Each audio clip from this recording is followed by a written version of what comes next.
Okay. A couple of hand wringers. What should we be worried about? Excellent. Well, do you know how much your population will put up with if they lose electricity or they're exposed to radiation?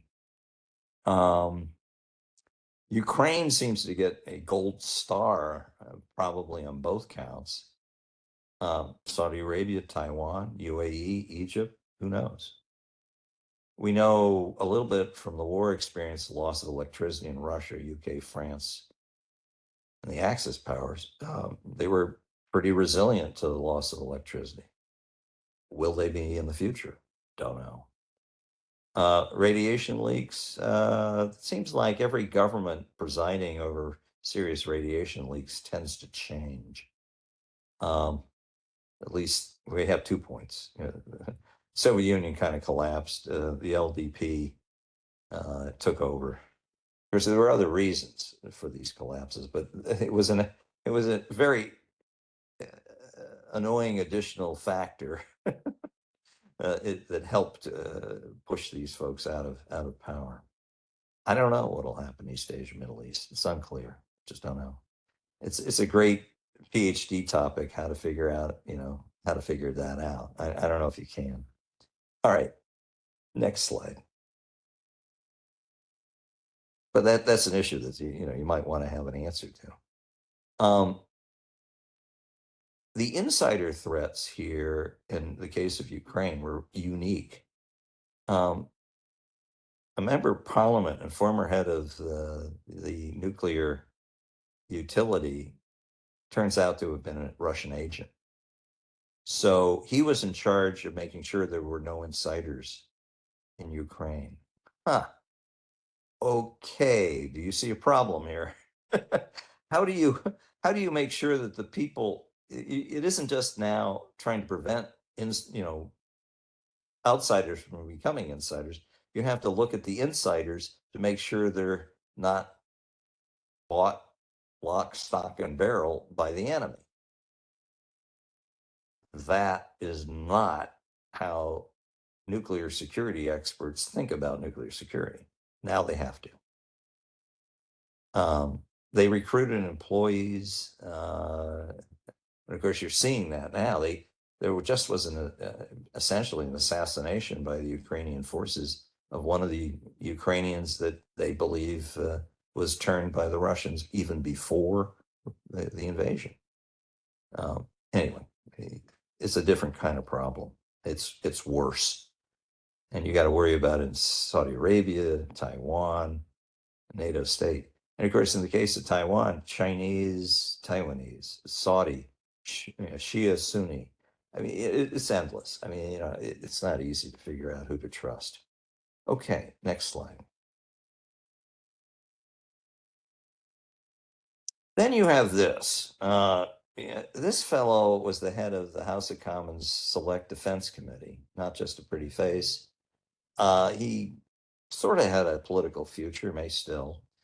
And he says, well, any damage, uh, potential radiation leak to a Ukrainian nuclear reactor would be a breach of NATO's Article 5. Does anybody know what Article 5 is at NATO? This is international relations 101. Attack on one is an attack on all, but it actually doesn't mean that. It calls for consultations Yeah, first. no, that's excellent.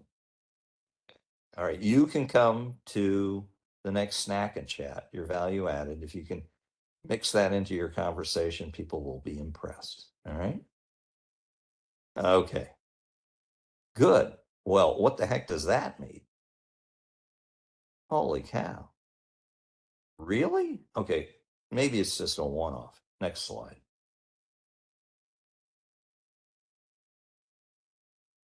Oops. Not really. Here we have a Democrat Republican not that long ago. They passed a resolution. They tabled a resolution. I guess it didn't pass. They didn't vote on it. That U.S. policy should be to invoke Article 5 if Russia attacks reactors that release harmful radiation that drifts into NATO member states. Huh. All of a sudden, we have Western Europe engaged in an alliance, and the United States and Canada. At what level, I don't know. I think your comment about consultations very sagacious. They may just talk for a long time, but you never know. Um, and then you have our wonderful Russian ambassador warns U.S. resolution would prompt Russia to threaten nuclear war. Okay, well, I don't know how serious to take that. I would think not very, but kind of an interesting turn of phrase. Next slide. You're starting to see that this reactor war thing has something to do with military security issues, not just radiation safety or accidents. I think that's what I'm trying to dwell down on. Okay. Well, and then just to drive us thoroughly nuts, Russia called on NATO to discuss, Ukraine and what we would do in the case of a direct impact. Now, why would they do that? Well, it turns out the United States, as we'll learn towards the end of this brief in another, I hope, 10 minutes, has a different view of what its obligations are not to hit a reactor. And Russia, claims to be adhering to this and says everything they're doing is proportionate because they think the reactors are directly contributing to war material and war support, which is, I would submit, an incredible stretch. And certainly Germany and many other nations that are in NATO don't buy that. We, on the other hand, reserve the right to side with Putin to say that he's right.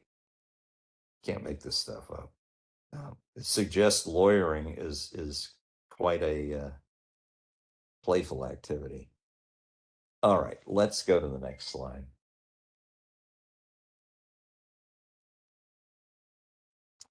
Well, Poland could get painted, Turkey could get painted.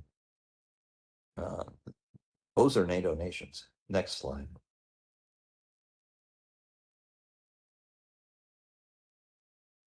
Played a game. You can go look at it. It was written up by the Bulletin. And what it showed is the members of NATO in a future war, some decade or so from now, have different views on whether or not Putin knocking out reactors in Western Ukraine has committed a war crime.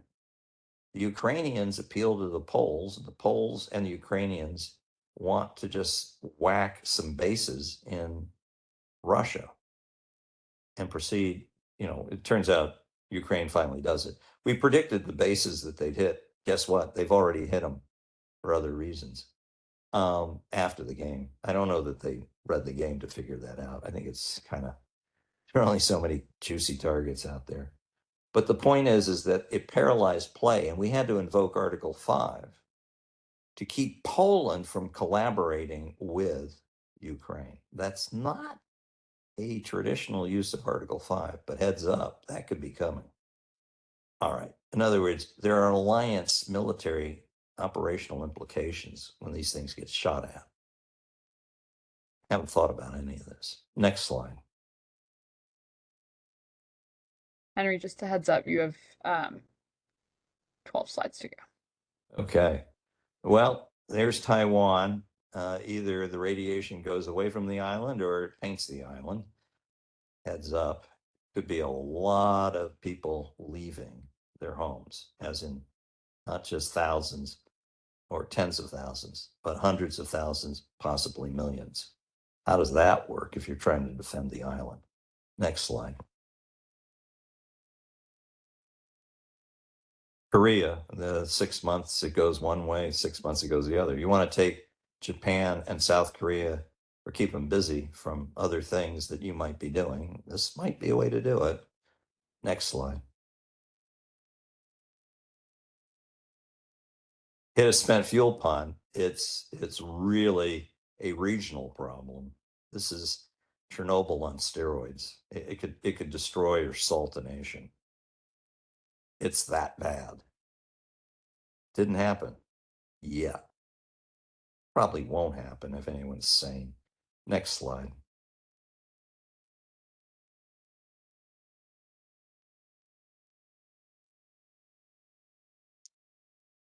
Is there another? Another slide. It's having a hard time loading. Yeah, this is a new slide. Okay, well, we need to get to whatever the next one is. Then we're having, there we go. Oh, well, I had someone in, they're going to give you a lecture, if you guest lecture on, well, what happens if you target reactors in the Middle East? Well, why is that issue? Oh, well, we're building, or they're building reactors in Turkey, Egypt, the UAE, they have them operating, of course, Saudi Arabia, and then there's Iran. So we did some calculations. It's a very interesting report. It got written up in Al Jazeera, and I'm told only 1.3 billion, that's with a B, read it. I don't know what that means. I can't get my head around that. Next slide.